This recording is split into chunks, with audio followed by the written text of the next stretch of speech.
Seattle. Oh, how good is it? What a game we had Sunday night. Welcome to Dub Nation, your hub for everything Utah Warriors of Major League Rugby, the winners of back-to-back games in Seattle. I am Jarom Jordan alongside Banksy. The Cardiac Kids get it done again. What an unbelievable match. It wasn't a championship caliber performance on the pitch, but it was a championship caliber mentality that got the job done in Seattle. We will recap the awesome comeback coming up in a minute. We are on the Utah Warriors Facebook, Twitter, and YouTube accounts on demand on KSLSports.com, KSL Sports app, KSL TV app, and rebroadcast Thursday nights right here on ESPN 700 and 960. Subscribe to the podcast version if you want to catch it on demand. Listen, you have places to go, things to do. We get it. Apple Podcasts, Spotify, and SoundCloud. Let's hand out some swag, baby. It's June. We got a Utah Warriors equality shirt. It's Pride Month. We're celebrating equality all over the nation and in rugby. There's a place and a position for everyone, no matter the size, the gender, the ethnicity, the persuasion. So if you want to win this equality shirt from Warriors Rugby, it's a great looking shirt, and these are a limited edition deal. All you have to do is share the show on Facebook or retweet the post of the game on Twitter. Make sure you do that for your chance to win this super cool shirt. Here's what's on the show rundown. We'll recap the win at Seattle. Scores from around MLR. Just 5-6 weeks left in the season. Standings, second place. Stay there, but it's going to be tough. Preview the game against San Diego. Oh, the Legion on fire coming into Harriman. That's going to be a fun one. And our guest is the man who made the game-winning play. Calvin Whiting makes the conversion. Oh, to win. What a play. And today's Rugby 101 is about restarts. Let's jump right in. A 29-28 win at Seattle in the 83rd minute. Wait, is this 2020? No, it's 2021. It happens again. Ali Khalifi, the former Seawolf, dots it down in extra time to cut it to 1. Calvin Whiting makes the conversion, and Utah wins. What a finish. In the rain, by the way. The big push there, I don't know if you can tell, but it was Mike Gieselman on his right hip, and it was just a big drive, and they never stopped moving forward. I mean, they pushed with everything they had for about 6 inches worth of real estate. You see Gus there as well. It was Gus and Gieselman with Ollie in front of them, and it was just power rugby. And Ollie came in a man-possessed and put in a Herculean, almost 20-minute effort to close out that game. Herculean. I love that. Yeah. Okay, the fact that Ali Khalifi is the guy to ground it against the former team. What a moment there. And then Calvin Whiting is in his second game starting at fly half, and Utah's 2-0. I mean, Hagen Schulte came in off the bench. Whiting stays the kicker. I love the depth of that position. But what a win. And the Cardiac Kids do it again. This is the 8th time in 11 games this season that the score has been decided by one score or less. I mean, Utah on the high side of this one got this one, but again, just the drama. We're calling the game on the radio. You throw a pen into the side of the wall and it's stuck. I mean, the roller coaster of emotions that we go through as fans and as spectators and as commentators mirrors what these guys are going through on the field. And, 2 weeks ago, we saw the full 80-minute pull against the Austin Gilgronis in Harriman. It was about as good a game as I think we've ever seen the Warriors play as far as a complete performance. And then to turn around and play a great opening 20 minutes, be mediocre through the middle 40 minutes, and then finish with a great final 20 minutes to come from behind and pull it off was nothing short of spectacular. I don't know if my blood pressure can take this for another week, though. It might have to, though. I think that's just what's in the cards for us. Consult a physician. That's what Mercury's in retrograde. It's just part of what's in the stars for us right now. If it lasts more than 4 hours, consult a physician. Okay, second minute, Franco Vandenberg scores a try to go up 7-0. That was great to just start on the front foot there at the beginning of this game. It was fantastic, and much the same as Ali Khalifi's try. It was the strength of the Utah Warriors, and we called it from the beginning. They had to apply pressure early to be able to stay in contention in this match. Now, Seattle, a bottom-of-the-table team on paper, but this is a very different team than what was in the first half of the season. New coach, a lot of new additions, a lot of dangerous players all over the pitch, so it was great to get that early and make that statement with the forward pack that this is going to be a physical match all the way through. So props to Franco, and he was great at the scrum as well. Yeah, he posted on social media, "Hey, just my third try in Major League Rugby. Props don't score that much. They do to win games for the Utah Warriors." Okay, 17th minute, Rickard Hadding, the El Capitan for the Seawolves ties it at 7. 22nd minute, this is a great play. Bailey Wilson, second try in 2 weeks. They go quick and short on the 5 meters there. Devereaux Ferris, get out the way, and Bailey Wilson dots it down. This was fantastic. This was the very first play after the drinks break, so they had a lot of time to talk about it. They planned this out from the get-go, and Bailey fends Dev and then has Tuvere on the inside line and doesn't need him, just muscles his way through 3 or 4 different guys, shaking off tacklers and dotting it down. It was a great solo effort and a great and a gutsy call at that point to make that move. 30th minute, Ross Neal, tremendous center. Gets Seattle the lead 14-12 after an AJ Alatimu grubber. And then in the 34th minute, Naulia Dawe try makes it 21-12.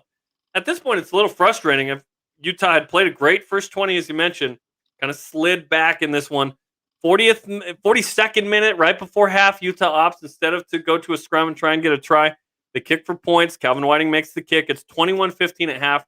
At this point, it's a little frustrating given that Utah should win this game, but is trailing by 6.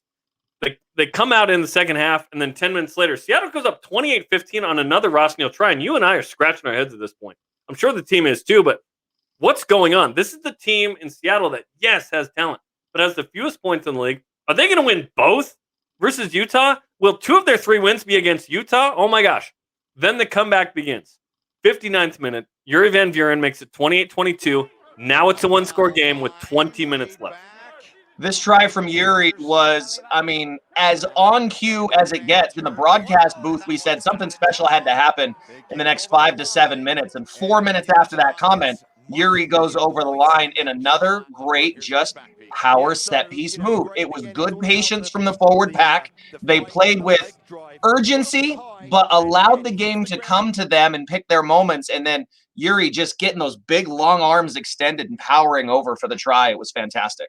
We should mention that when the guys came out at halftime, all of a sudden, and it was pretty cool prior to the game, 55 degrees and partly cloudy, so probably felt like it was in the 40s. All of a sudden, it starts raining pretty hard. Downpour. Wet ball, yeah, in Tukwila, Washington, shocker. But it is June. I mean, June, July, August, you get some good weather in Seattle, but all of a sudden, rain here. The forwards had to do the job, as you mentioned, and the physicality of the Utah Warriors took over that point. Because this was not a Mikey Teo, Mika Kruse 100-meter try game. This was a, hey, muck it up and get in there. Well, and it's full credit to the Gorilla Squad. It was the guys coming off the bench. You know, it started with Gus McClellan coming in, then Saya Uhila, and then it was Ali Khalifi, and then it was Mike Gieselman, who should have probably had a try in this match on his own that was turned away. The guy put in an unbelievable shift for the Utah Warriors, and the Gorilla Squad really got it done. It's everything you would wish and hope for from your substitutes. Bring energy, make a difference, and boy, did they ever in this one.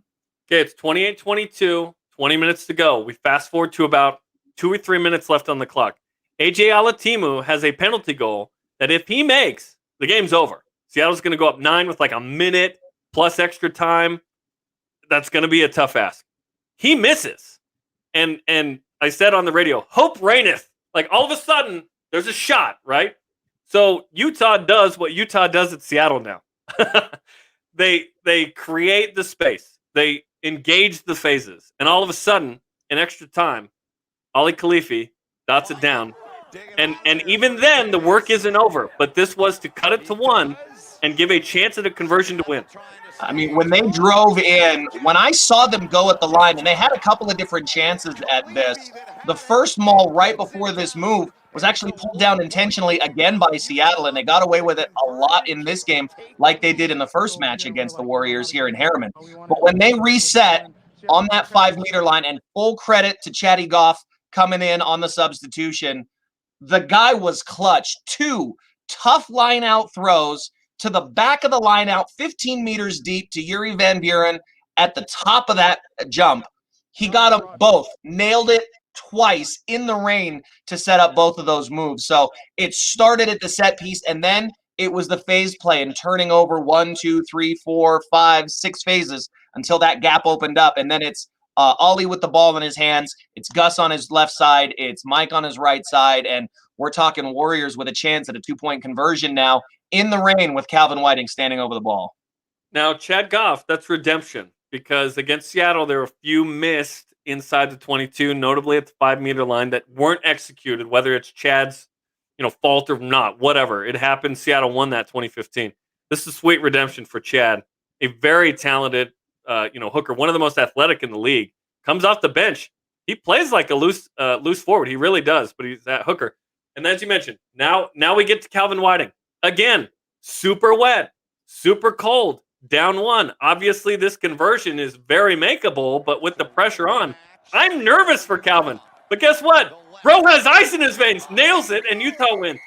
The Iceman with it. The big chase, too. They watched and made a couple of moves to try and stop that kick from going through. It was the quick boot, and he made sure, just straight-faced and no emotion until the full-time whistle blew, and then all the boys let it out, man. It was an unbelievable moment for the team. Look at Ali Khalifi. Look how pumped this guy is. Oh, my gosh. And the reaction of the Warriors. This is a massive win. It was a massive win. We've said it. There are no easy games in MLR. If on paper, if you looked at this game, you're like, oh, Utah should blow out Seattle.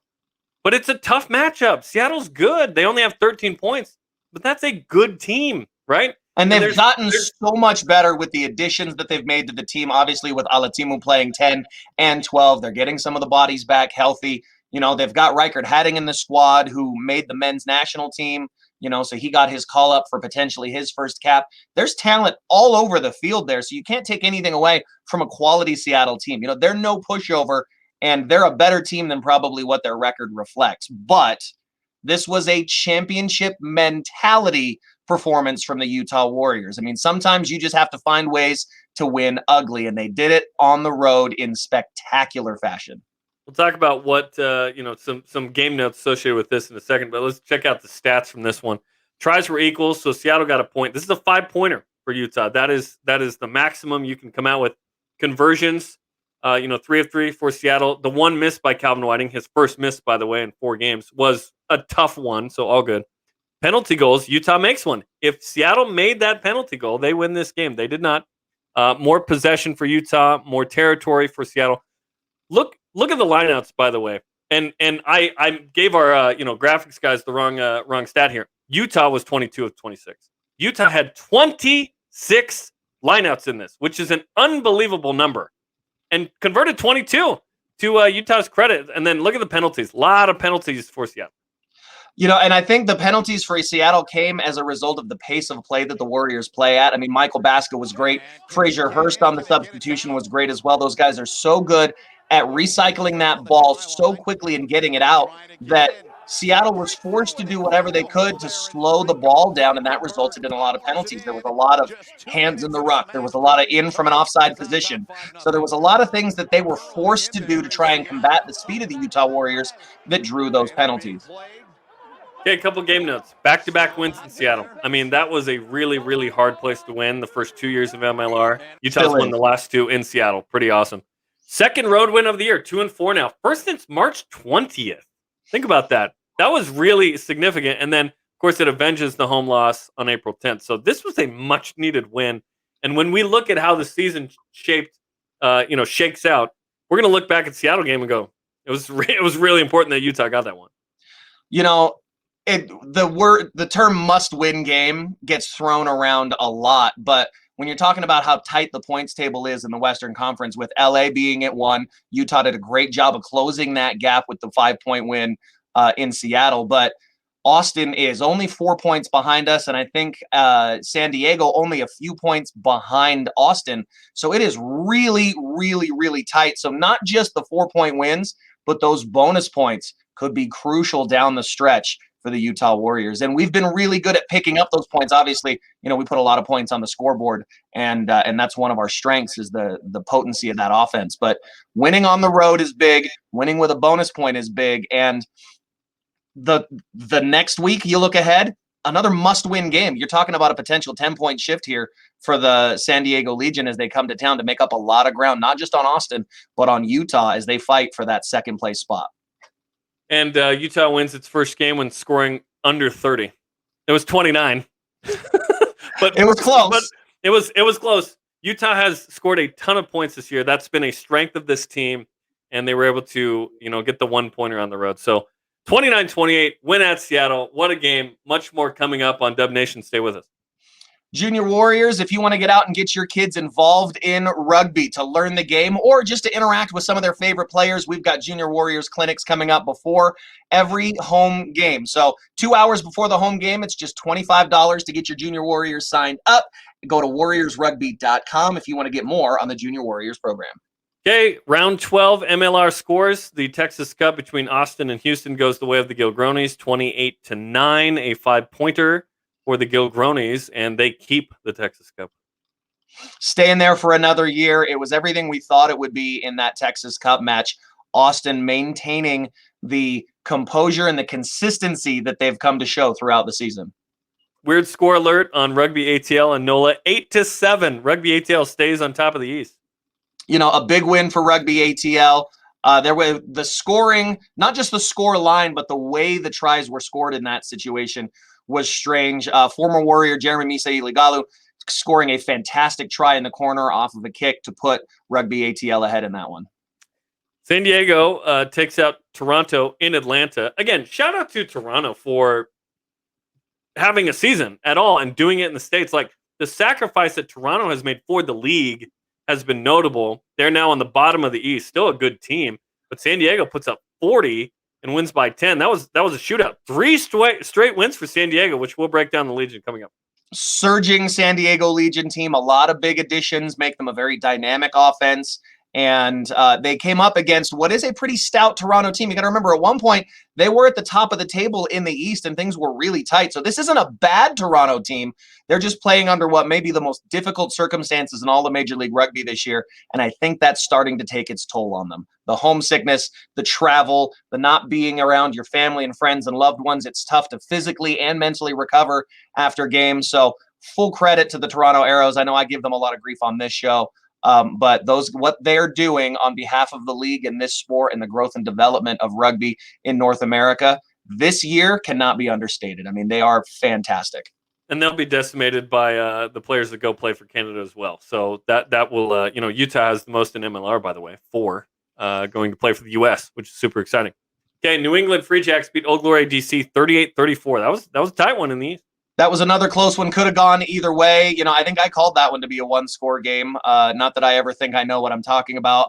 It was probably more luck than anything because I'm mostly clueless when it comes to picking games in Major League Rugby this season. Well, we'll see about that later when we pick some more. Okay, LA and Rooney had buys. Okay, to the standings we go.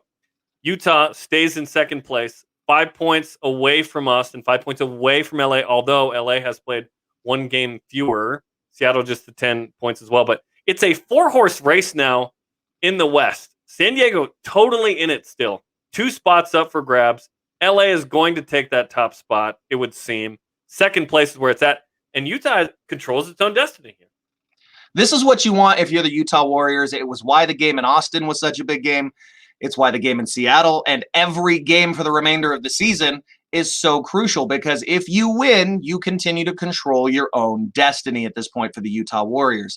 If you drop a game and you get leapfrogged by Austin or San Diego, now you have to win and maybe get some help from one of the other teams in the league to play spoiler, which can happen, but obviously not a comfortable position to be in. You want to control your own fate, and the Utah Warriors have that in the palm of their hands right now.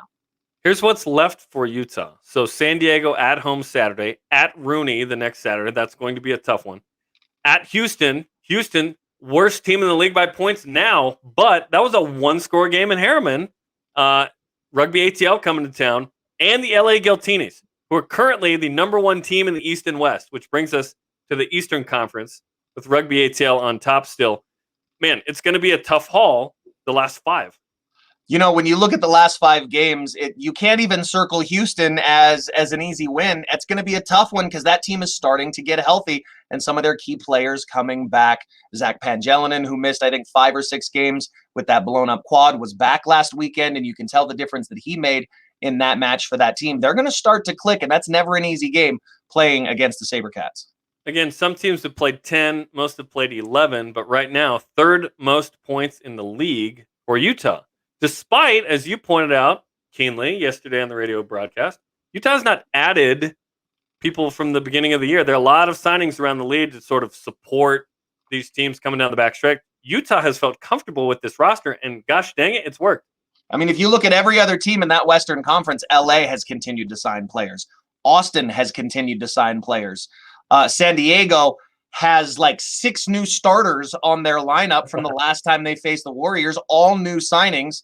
You know, there's so many different teams that continue to make moves and spend money to try and put themselves in a position to win. And here we are with the Warriors just saying, nope, these are our guys and we're going to run with our studs. And they continue to put up wins. And so why wouldn't you in this situation? You know, and all of these teams are looking at overseas talent to bring in, especially if you look in the case of San Diego with a couple of the New Zealand Modi guys that have been added there. Well, I'm sure we'll get to that here in the preview. But, you know, a lot of overseas talent being brought in by these ownership groups. And with the Utah Warriors, it's about developing guys that are either domestic players or they're internationally born players whose goal is to make an Eagles roster through residency and commitment to the American rugby program.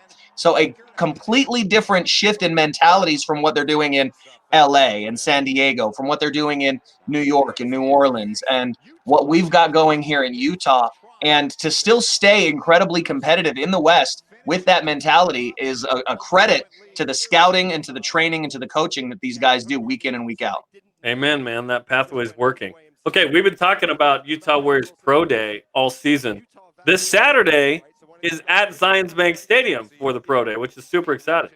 More first-team members on the Utah Warriors roster from the local Pathways program than I believe any other club in Major League Rugby. We've seen guys like Joe Mano, James Vaifale, who featured in the match in Seattle. If you think you can make the Warriors squad, if you watch every day and you go, you know what?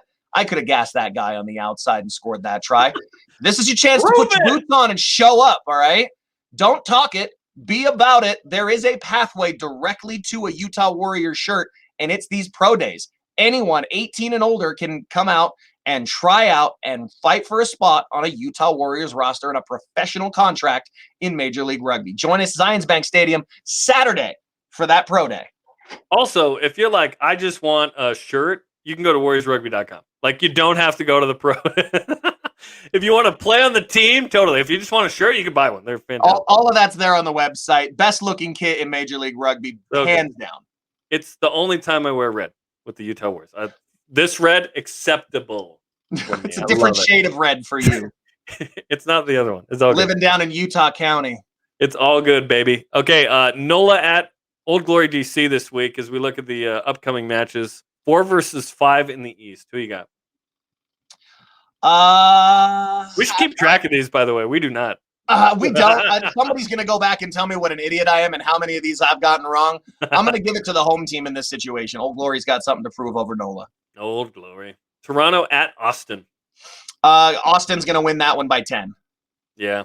Too much physicality there Yep. for a fading Toronto team, I feel like, who the rigors of this season are going to be too much for them. Rugby ATL at Rooney. That's 1v2 in the East. At Rooney, there's going to be 3 points in it at the end of that game, and it could go either way. It's a coin flip. Ooh, okay. I was going to say, you always pick ATL, so I'm interested in that one. Seattle at New England. Going on the road, I mean, that's a coast-to-coast trip. That's tough traveling. That's going to be hard on a Seattle side that will be pretty dejected after that loss versus the Warriors. They're going to have something to prove, but I don't know if they'll have enough in the tank. I'm giving the edge to the Free Jacks in that one. I just don't want Malcolm Butler to pick off, a pass at the goal line again. Houston at LA. LA's going to win that one by 10. Only 10? At least. Okay, I'll go 17. Why you got to one-up me? Why you got to be a one-upper like that? I have to, because that's who I am. Hey, join us Saturday. We're going to preview the matchup coming up after we chat with Calvin Whiting in a moment, the hero of the win against Seattle. But join us Saturday. We're going to have a great game with the Legion out in Harriman. Tickets are still available. It's going to be an absolute barn burner. It's also equality night as we celebrate Pride Month. If you want to join us, get your tickets, bring your friends. It's the best atmosphere in Major League Rugby. So Dub Nation, we need to be there and we need to be loud for the boys. They're going to feed off of our energy, and the nation is going to have to be that 16th man for the Warriors this week. WarriorsRugby.com if you want to get your tickets. Yeah, Warriors fans be like, we are Legion, right? Let's go. Let's rile them up. Okay, here we go. Let's bring in Calvin Whiting. What a performance he has had the last 2 weeks, stepping in at fly half for the injured Hagen Schulte, and man, he's been impressive. He makes the game-winning conversion in the rain. Calvin Whiting now joins us on Dub Nation. Calvin, how was your weekend? Man, it was good. It's good to be home again, though. That was a fun trip. What was the funnest part for you? I don't know. Actually, probably the rain. That beautiful summertime weather in Tequila, Washington, really No kidding. set up a romantic trip with you and the boys. Yeah, go from 90 degrees Fahrenheit here in Utah to a nice brisk 55. It was kind of refreshing, to be honest. Well, it was refreshing to, come back and win as well, which was just incredible. So let's just start there. You guys are down 28-15. Mm-hmm. It's pouring rain. Yuri Van Vuren gets the try with 20 minutes left. AJ Alatimu misses a penalty goal that probably puts it away. Mm-hmm. When that happens and you guys have a chance, what's the conversation like? What's the energy like as you guys down 6 had a chance to win this thing? Yeah, it was one of those things just like we've been here before, right? And so it was the goal plan was just to keep the ball moving. Let's get it in their half. Let's keep the boys rolling. We've got some good momentum behind us with the Guerrilla Squad. Obviously, shout out to them. Made a huge difference. And just from there, we just executed as well as we needed to. So all props, all credit to the boys for that one for sure. It seemed like in that match that with Alatimu making a really concerted effort to attack the gap that you and Tyler Fisher normally occupy where Derek Ellingson was. When that substitution happened and Derek came out, you shifted to center and Hagen came back on, the entire game changed. We were able to counter kick for possession and position to almost perfection when Hagen and you both started to use your boot. And then there was a little conversation between the two of you that we saw in game that looked like, hey, are you going to kick or am I going to kick? Do you want to? No, is this you or is this me? I don't know. What was that conversation like? It was, honestly, I mean, Hagen has an absolute cannon for a leg, right? And so however, obviously been nursing that injury. He was like, hey, listen, I prefer if you go for points, you just keep kicking for points, obviously on a roll. And then obviously, however, if he needed to be, step in to kind of kick for touch, that kind of stuff with his cannon, I mean, by all means, I have no objection to that one. So that was pretty much the conversation. Him just saying, hey, listen, obviously you're on a roll, keep going with the boot, keep kicking for points. So it was a decent one. Well, it worked. We guessed. Yeah, we guessed that was the case. I guess we got it right for once, finally. On the time this year I've gotten it right. On the conversion. So once the try is scored, mm-hmm. What happens with you emotionally and mentally? Are you thinking because there's a lot of pressure in that moment. It's raining, game's on the line. Once Ollie dots that down, I'm sure you're stoked, but I'm also sure you probably quickly went to the task at hand. So walk us through the conversion. Yeah, honestly, I mean, I'd never miss that kick. I told the boys yesterday, if that was the case, I mean, I'd already pre-pictured that kick in my head, whether it was on the sideline or in front of the post, no matter what. I'm not missing that one. That one's a no-brainer. And so it's one of those things you just kind of keep going with it. You just stick to your process. It's the same kick. It's just another kick straight through the poles. It's easy as that. But Calvin, it's not another kick. It was for the game. So walk me through that. You had envisioned that. You had practiced that. Is there something you do pregame? Is it at night? Walk me through that. Yeah, no, I mean, honestly, it's more in your mind. It's there is pressure, but at the same time, you kind of have to release that pressure. So by telling yourself, listen, it is just another kick. I've done this before. I've kicked this, on this exact spot how many times? It's just routine, right? And so I have kind of a process when I kick the ball itself. And so it's I try to slow my breathing down, control my heart rate, pick a spot behind the post, follow through towards a target. And that's usually my routine. And so it's I know if I do that, I've kicked the ball from this spot, like I said, hundreds of times, throughout my life. And so if I do exactly the same thing, it's going to go in the same place. And it did. It goes up in the wind. Have you seen the picture? And there's a great picture that one of our Warriors photographers got of you standing over the ball. This right here. Yeah. What an epic shot. Every fan behind you on their feet in a downpour right before that kick goes off. What's in your head as you're looking up? It looks like you're, like you said, picking that spot beyond the posts. Mm-hmm. Yeah, and to be honest, I mean, credit to Seattle. They are an absolutely rowdy crowd. And so they were doing whatever they could on every single kick to try and throw you off, right? Yelling, whistling, whatever it may be.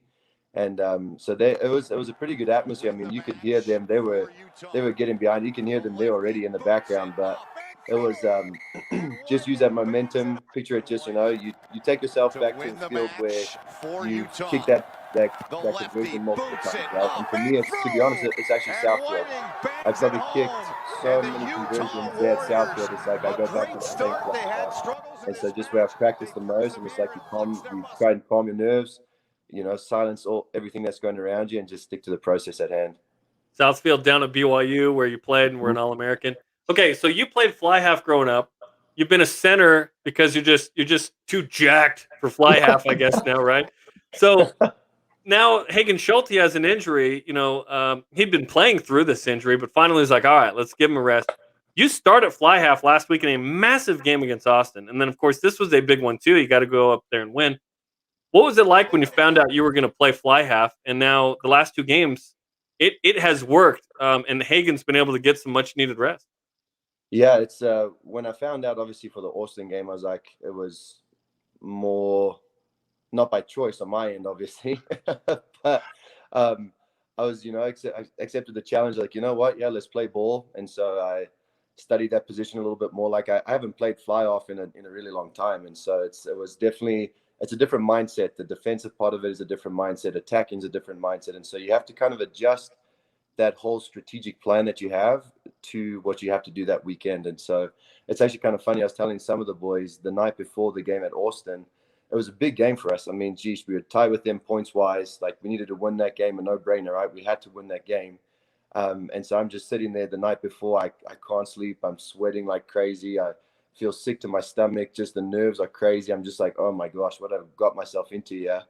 And by the time the game comes around, I'm like, you know what? This is just another game. Let's have some fun. It's another opportunity to play with the boys. Let's just do what we can, right? And honestly, that was probably some of the most fun I've had throughout the whole season was playing that game. So it was awesome. Well, you show up in that line, and it's still Tyler Fisher to your outside. It's Derek. It's Mika. It's Mikey. It's a crew that you know and that you're very familiar with. You just kind of all shuffled in one, and now you have a chance to go on the attack and distribute more while still maintaining the defensive abilities that you've been unbelievable this season, by the way. And I think it's kind of unheralded how well you've played and how many tackles you've made in that gap this year. I know we've noticed in the broadcast booth. I just want to make sure that we're aware of how well you've played on defense this year, brother. Appreciate it. My body definitely feels it, so I know. I noticed you going into the Seattle game. I'll have to check the stats again, but you led the team in tackles. And because you were 9 for 9, different volume compared to some people in the league, but still 9 for 9. You were number one in percentage in the league. So I was like, who leads their team in tackles and kicking percentage in the whole league? I mean, like that's insane. So congratulations on that. And now, I mean, we don't know when Hagen's going to be good to go, but big game with San Diego this weekend.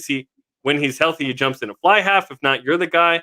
Cliven Lobster is still trying to get healthy, but the amount of depth on the team is really crucial, especially coming down the last 5 games.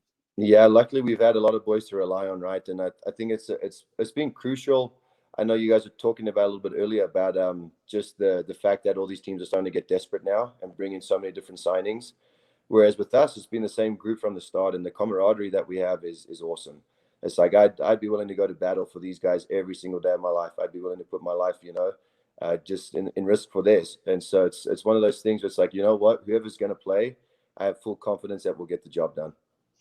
So talk now about the moment the kick goes over. The rain is pouring down, but the relief, the full-time whistle blows, and you guys have done it.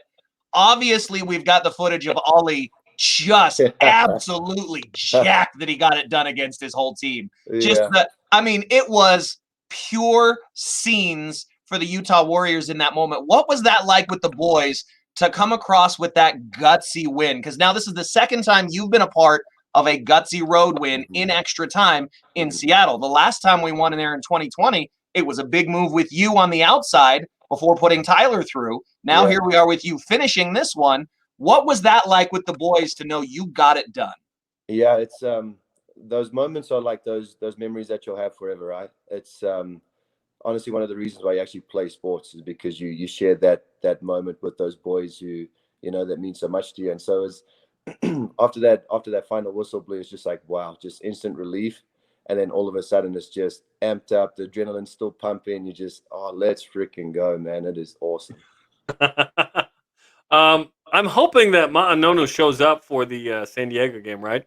A lot of talented dudes, but what would that be like to tackle Ma'anono? Geez, 2 legs, 2 arms, it's the same thing, right? He can't run without his legs. I love myself a chop tackle, and I kind of pride myself on that one. So it's like, you know what? It lowers the weight, just keep going. And he would need to tackle you too. I want to point that out. Yeah, hopefully Fisher more than me, because that's a big boy. Tyler's bigger than you, but he ain't much bigger than you. Give yourself a little credit here, all right? That man is a unit. I'd be more scared tackling Fisher than I would be Nonu, if I'm being honest. Wow. Oh yeah. Wow. That Okay, boy's mean. let's talk about the Legion. Obviously, they are in great shape right now. They've won 3 in a row. They're putting up almost 40 a game, you know, the last 3. This is another big one. This feels like the Austin game again, where San Diego's knocking on the door, you know, 7 points behind, trying to make that second playoff spot. This is a massive match on Saturday night. Yeah, no doubt. I mean, it's going to be a huge test for us. Another great opportunity, obviously. I think the biggest thing for us is we're a different beast when we play at Zions Bank. It's in front of the Dub Nation. We're a different beast, like I was saying. And so I think having that home field advantage and using our key concepts that we want to obviously install this week, I think we should be right. You know, bring whoever you got. Like I said, I back our boys. You know, we'll get the job done for you guys. I like all of it, Calvin. Look, I've known you since you were a teenager playing at United with Colin and those guys. You ran with my cousin. Shouts out to Daniel. I know he's probably watching. So I absolutely love not just the rugby player that you've become, but the man that you've become, and full credit to your work ethic and all that you've put in to get to this moment, to be leading this team and to be in this position, man. It's really exciting rugby to watch. Yeah, loving it. Thanks, Banksy. I appreciate it, man. Always another opportunity. Just keep going. Just keep loving it. You don't know when it's going to be done, right? So it's just enjoy every last moment. Okay, how do you not kick for like a few years and then you just go like 12 for 13 in your first 4 games? Like, how does that happen? It's that saying, just like riding a bike, right? Just got to get back on. Well, so far it's been awesome. Big one with San Diego. Big win in Seattle last weekend. Calvin, we appreciate the time, and congratulations on the success. Appreciate it, boys. Thanks for what you do as well. We appreciate it. That's Calvin Whiting, Warriors center and fly half, a man who's leading the league in kicking percentage, leading the team in tackling. I mean, what can't this guy do? He's probably, the MVP of the last 2 games, given what he's been asked to do and to help lead this team. And I love the honesty there, Banksy, where he said, listen, I was pretty nervous the night before the Austin game, but then once he got out on the field, it was another game. And like you said on that conversion, it was another kick. Like, he was able to have the mental game ready to go as well. I think that's the credit of the preparation, right? I mean, if you do the hard work and you're ready and you can just go in and execute your game plan, you're going to put yourself in a position to be successful. And this Warriors team has done that throughout the season, better at some times than others, but now when it matters most, they're finding ways to get it done. The big one versus Austin, a clutch moment now versus Seattle. Another key week with San Diego. There's no weeks off. There's no easy weeks. It's going to be tough down the stretch, and they're going to have to find ways to make wins out of less than ideal situations. Let's talk about the close wins, not losses, wins by the Warriors this year. 30-28 at Austin. Oh, fantastic. And then you fast forward to Utah defeating Houston dramatically, 50-43. Oh, what a shootout in that one. And then defeating Old Glory DC, Mika Kruse, last second try, boom, for the win. Needed the conversion as well by Hagen Schulte. How about that? Similar thing. And then, at Seattle, just the cardiac kids, man. It's been insane that, listen, it's going to go down to the wire. It's great rugby. Utah's going to score a bunch of points, and that leads us to this great matchup with San Diego coming up Saturday night, 7 Mountain, Zions Bank Stadium. We're a different beast in front of Dub Nation, says Calvin Whiting. You can watch it on the KSL TV app, listen on ESPN 700 and ESPN 960. 29 points for San Diego. They've won 3 in a row. They are hot. But guess what? Utah is ready for this one. This is a massive game again. I mean, you're talking about a streaking San Diego Legion team coming in that has bought and paid for some significant reinforcements to come in and bolster their team. I mean, former Warrior Vita Tamelau was the captain of that team and playing number 8 and immediately got bumped to the bench with one of their new signings in Dan Pryor. I mean, this is the captain of your team relegated to a substitute situation with some of these new signings. That's how highly they value some of these new guys coming in. So it'll be interesting to see how that chemistry and that dynamic works out for some of these new guys compared to, like Calvin said, a team that at its core are bonded and they are battle tested and they've bled together and are willing to go to war together. And we saw it with Ali Khalifi and the Gorilla Squad coming on in Seattle. And I'm sure we're going to see a lot of it again at Zions Bank Stadium in Harriman with the Legion coming to town. The Battle of Red and Blacks, baby, and we own it. Yes, absolutely. Did want to give a shout out, and we'll continue our preview in a moment, to Sean Davies, who he and his wife had welcomed their first baby, Olivia Jane. So shout out to the Davies fam. Assistant coach Sean Davies, congratulations on the baby, which came Sunday, by the way. So double win. What an unbelievable weekend. I know we were texting in a group chat on one of the Utah Warriors systems that we have, and he was going absolutely insane watching the game along with all of us. It was fun to catch up on that conversation as he spent time with his family. Okay, so San Diego coming off a 40-30 win in Atlanta against Toronto. 2 weeks before that, beat NOLA by 26, beat Houston by 28, beat Toronto by 10. This team's on fire, and this is going to be a shootout. They've turned a corner since May 15th, and now it's going to be a big one on Saturday. Let's talk about some of the players to watch. Will we see Ma'anonu, the New Zealand All Black? Will he play in this one? We'll see. Sam Wu-Ching, fantastic flanker, played fullback at the University of Washington and passed up the NFL to play rugby. Joe Peterson, fly half. Had a drop goal last week, by the way. Had an 80-meter try. He's a little older, but he can ball, man. Chris Robshaw's back. He played a little bit off the bench, the former English captain. Dan Pryor, you mentioned, recently signed a Maori All Black, and Cecil Africa, longtime South Africa Sevens player. They are loaded with names, dude. But look at who's on the other side of the field for the Utah Warriors and the consistency that we've played with. I mean, you want to talk about a back three that can make a difference? I mean, yeah, you add Robshaw and Pryor in there, and that's clutch. Being outplayed by Lance Williams, Bailey Wilson, and Yuri Van Buren, who have played together in every single match this year. Whether Yuri's been in the second row and then moved to 8, like, this is a team that has chemistry, and the parallels almost in some of these stories. You mentioned Sam Wu-Ching and Lance Williams having similar kind of career paths. Lance, I think, is playing much better rugby right now than Sam Wu-Ching is. And then you add to that the talents of Mika Kruse, of James Vaifale, of Derek Ellingson, the unheralded work rate of Tyler Fisher, Michael Baska doing the work to get his team in a position to win, and now earning the call-up for the men's national team and a chance at his first cap. Like, there is emerging talent all over this Utah Warriors side, where on the flip side of that, you know, Peterson in probably his final years. He's being carried right now by his rugby IQ. Robshaw, obviously, this is a tourism tour for him to play in America and to see the country and to make a couple extra bucks, right? He's still a great rugby player, take nothing away from him. Ma'anonu, same way. Player coach, but clearly in the twilight years of his career. Can still have an impact in rugby at this level, but not playing at their peak. So these aren't the fearsome destroyers of hearts and souls that they used to be in the heights of their careers. These are men with bad knees that can probably run for 60 minutes, and they're going to have to count on some super subs, all right? Like, these guys are closer to my age than they are to being in the peaks of their careers. So, yes, there is potency there. Yes, there is talent there. Yes, there is a certain star factor that goes along with it, but you're talking about a completely different shift in mentalities where they are bringing in players to make an impact, and we are building players not just now, but for the future of this team to continue to have an impact in American rugby. April 17th, Utah went down to LA, didn't play in San Diego, Carson, I think specifically, and lost to the Legion 31-29. That was a bummer. This is going to be a game that is different because of the personnel that are different on the San Diego side, because of the way Utah has played the last couple of weeks.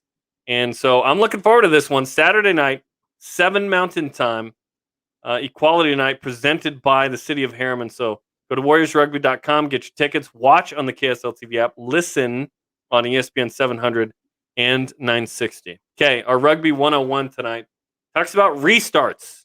So there are restarts a couple of times throughout the match. What is a restart?